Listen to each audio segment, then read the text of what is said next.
Hello friends, ನಮಸ್ತೆ. Welcome back to Neelu cooking. ಇವತ್ತಿನ ವಿಡಿಯೋದಲ್ಲಿ ನಾನು ನಿಮಗೆ ಕಡಲೆ ಬೀಜನ ಉಪಯೋಗಿಸ್ಕೊಂಡು ತುಂಬಾ ಸುಲಭವಾಗಿ ಪರ್ಫೆಕ್ಟಾಗಿ ಮನೆಯಲ್ಲೇ ಈ ಚಿಕ್ಕಿನ ಯಾವ ರೀತಿ ಮಾಡ್ಕೊಳ್ಳೋದು ಅಂತ ತೋರಿಸ್ಕೊಡ್ತಾ ಇದ್ದೀನಿ. ತುಂಬ ಚೆನ್ನಾಗಿ ಬರುತ್ತೆ, ಹಾಗೆ ಅಷ್ಟೇ ಕರೆಕ್ಟಾಗಿ ಬರುತ್ತೆ. ಮಿಸ್ ಮಾಡ್ತೀರಾ, ನೀವು ಕೂಡ ನಿಮ್ಮ ಮನೇಲಿ ಟ್ರೈ ಮಾಡಿ ನೋಡಿ. ಲೇಟ್ ಮಾಡ್ತೀರಾ, ಈ ಚಿಕ್ಕಿನ ಹೇಗೆ ಮಾಡ್ಕೊಳ್ಳೋದು ವಿಧಾನ ಏನು ಅಂತ ನೋಡೋಣ.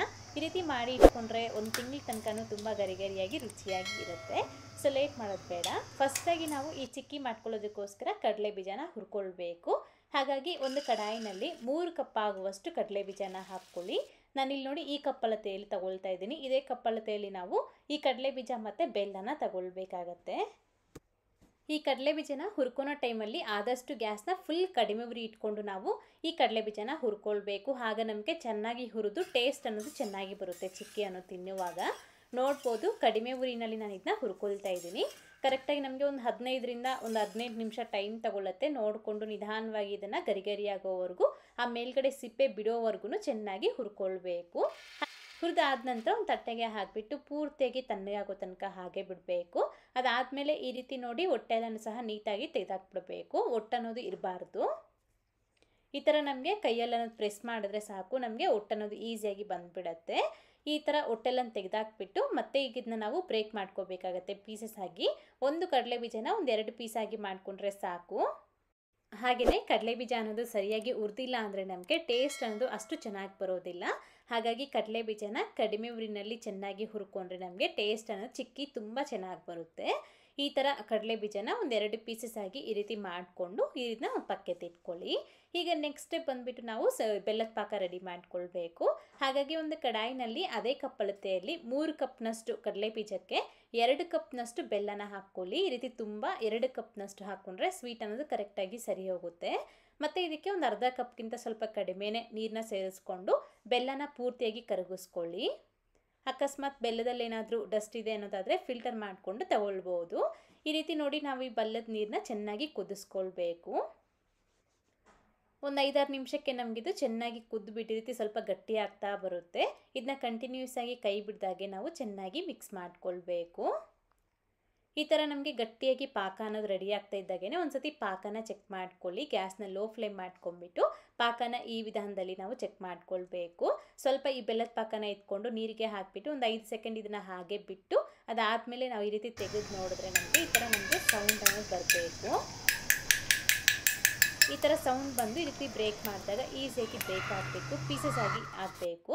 ಈ ಥರ ಪಾಕ ಬಂದ ತಕ್ಷಣ ಗ್ಯಾಸ್ ಆಫ್ ಮಾಡಿಕೊಂಡು ಇಮಿಡಿಯೇಟಾಗಿ ಟೈಮ್ ವೇಸ್ಟ್ ಮಾಡ್ತೀರಾ. ಇದಕ್ಕೆ ನಾವು ಫಸ್ಟೇ ಫ್ರೈ ಮಾಡಿ ಸಿಪ್ಪೆ ತೆಗೆದಿಟ್ಕೊಂಡಿರೋ ಈ ಕಡಲೆ ಬೀಜನ ಹಾಕ್ಕೊಂಡು ಚೆನ್ನಾಗಿ ಮಿಕ್ಸ್ ಮಾಡಿಕೊಳ್ಬೇಕು.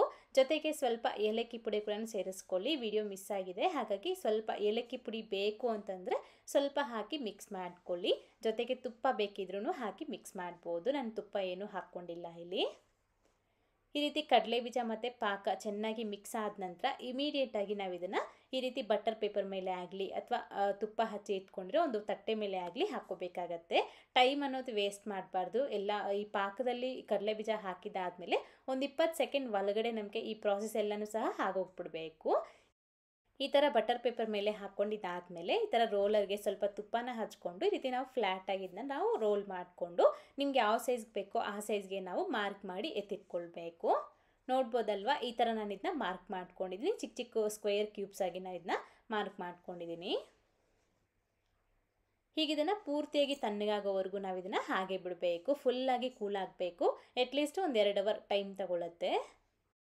ನೋಡಿದ್ರಲ್ವಾ ಎಷ್ಟು ಸುಲಭವಾಗಿ ಮಾಡ್ಕೊಳ್ಬೋದು ಅಂತ. ಜಸ್ಟ್ ಒಂದು ಅರ್ಧ ಗಂಟೆ ಟೈಮ್ನಲ್ಲಿ ನಮಗೆ ಪೂರ್ತಿಯಾಗಿ ರೆಸಿಪಿ ಅನ್ನೋದು ಪ್ರಾಸೆಸ್ ಆಗೋಗ್ಬಿಡತ್ತೆ. ಆಮೇಲೆ ತಣ್ಣಗಾದ ನಂತರ ನಾವು ಪೀಸಸ್ ಆಗಿ ಬ್ರೇಕ್ ಮಾಡಿಕೊಂಡ್ರೆ ಸಾಕು. ತುಂಬ ಸುಲಭವಾಗಿ ಈ ಚಿಕ್ಕಿನ ಮನೆಯಲ್ಲೇ ಮಾಡ್ಕೊಳ್ಬೋದು. ನೀವು ಸಹ ಈ ವಿಡಿಯೋನ ನೋಡಿಕೊಂಡು ತಪ್ಪದಿರ ಮನೇಲಿ ಟ್ರೈ ಮಾಡಿ ನೋಡಿ, ತುಂಬ ಚೆನ್ನಾಗಿ ಬರುತ್ತೆ. ಆಲ್ರೆಡಿ ನಾನು ಕಡಲೆ ಬೀಜ ಪುಡಿನ ಹಾಕಿ ಚಿಕ್ಕಿನ ಯಾವ ರೀತಿ ಮಾಡೋದು ಅಂತ ಅಂದ್ಬಿಟ್ಟು ನಮ್ಮ ಚಾನಲಲ್ಲಿ ಹಾಕಿದ್ದೀನಿ. ನೀವು ಬೇಕು ಅಂತಂದರೆ ಅದನ್ನು ಸಹ ಟ್ರೈ ಮಾಡ್ಬೋದು. ನೋಡಿ, ನಾನಿಲ್ಲಿ ಪೂರ್ತಿಯಾಗಿ ತಣ್ಣಗಾದ ನಂತರ ಈ ರೀತಿ ಪೀಸಸ್ ಆಗಿ ಬ್ರೇಕ್ ಮಾಡ್ಕೊಳ್ತಾ ಇದ್ದೀನಿ. ನಾವು ಮಾರ್ಕ್ ಮಾಡಿರ್ತೀವಿ ಅಲ್ವಾ, ಸೊ ಅಲ್ಲಿಗೆ ಕರೆಕ್ಟಾಗಿ ಕಟ್ ಆಗುತ್ತೆ. ಸೇಮ್ ಇದೇ ವಿಧಾನದಲ್ಲಿ ಎಲ್ಲನೂ ಸಹ ಬ್ರೇಕ್ ಮಾಡಿಬಿಟ್ಟು ಒಂದು 8 ಬಾಕ್ಸ್ಗೆ ಹಾಕಿ ಇಟ್ಕೊಂಡ್ರೆ ಒಂದು ತಿಂಗಳ ತನಕ ನಮಗಿದು ಫ್ರೆಶ್ ಆಗಿ ಇರುತ್ತೆ. ಯಾವುದೇ ರೀತಿ ಕೆಟ್ಟೋಗೋದಿಲ್ಲ. ನಾನಿಲ್ಲಿ ಕಡಲೆ ಬೀಜನ ಉಪಯೋಗಿಸ್ಕೊಂಡು ಈ ಚಿಕ್ಕಿ ಮಾಡ್ಕೊಂಡಿದ್ದೀನಿ. ನೀವು ಇದೇ ಥರನೇ ನೀವು ಎಳ್ಳನ್ನ ಉಪಯೋಗಿಸ್ಕೊಂಡು ಮಾಡ್ಬೋದು. ಅದೇ ರೀತಿ ಕಡಲೆ ಪಪ್ಪಳನೂ ಹಾಕಿ ಮಾಡ್ಬೋದು. ಸೊ ಇವತ್ತಿನ ವಿಡಿಯೋ ಇಷ್ಟ ಆದರೆ ತಪ್ಪದೆ ಲೈಕ್ ಮಾಡಿ, ಹಾಗೆ ನಿಮ್ಮ ಫ್ರೆಂಡ್ಸ್ಗೂ ಫ್ಯಾಮಿಲಿ ಮೆಂಬರ್ಸ್ಗೂ ಶೇರ್ ಮಾಡಿ. ಮತ್ತಷ್ಟು ರೆಸಿಪೀಸ್ಗಾಗಿ ನೀಲು ಕುಕಿಂಗ್ ಚಾನಲ್ಗೆ ಸಬ್ಸ್ಕ್ರೈಬ್ ಆಗಿ, ಹಾಗೆ ಪಕ್ಕದಲ್ಲೇ ಬರುವಂಥ ಬೆಲ್ ಬಟನ್ನ ಒತ್ತಿ. ಹಾಗೆ ನಾನು ನೆಕ್ಸ್ಟ್ ಟೈಮ್ ವಿಡಿಯೋ ಮಾಡಿದ್ರೆ ನಿಮಗೆ ನೋಟಿಫಿಕೇಶನ್ ಮೂಲಕ ಬರುತ್ತೆ. Thank you. Keep watching Neelu cooking.